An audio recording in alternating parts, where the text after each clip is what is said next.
नहीं, जल्दी देख के हटा लिया।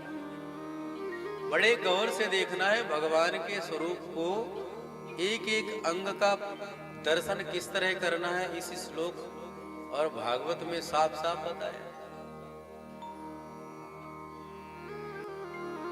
हम जाते हैं मंदिर में जाकर के सीधे भगवान के सामने खड़े हो जाते हैं, क्षमा करना पर भगवान के एकदम सम्मुख नहीं खड़ा होना चाहिए।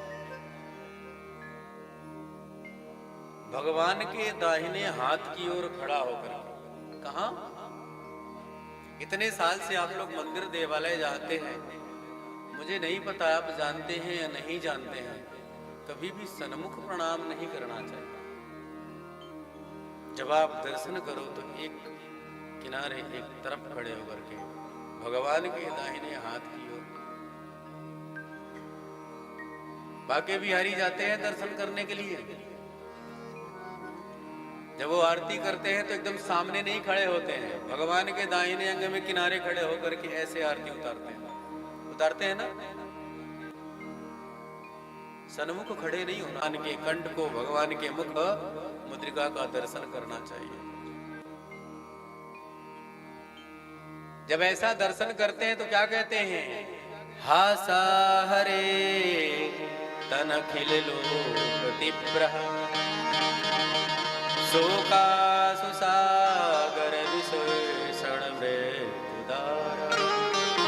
शोक का कितना बड़ा सागर ही क्यों ना हो,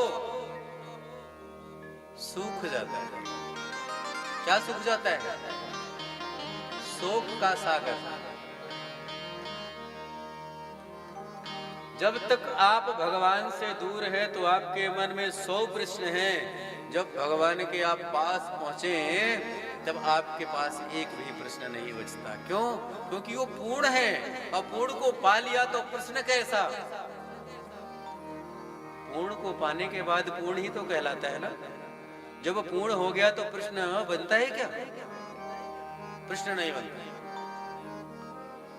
और जो कथा में, वार्ता में, मंदिर देवालय में जाकर के जिसके मन में प्रश्न चिन्ह खड़े होते हैं तो समझ लेना कि ये 3 श्रोता वाले में से एक है। श्रोता कितने हैं? 3। कौन कौन से? हाँ, श्रोता, सोता, सरौता। भगवान की कथा अगर आप ध्यान से नहीं सुनेंगे तो प्रश्न उठेगा। प्रश्न उठना चाहिए,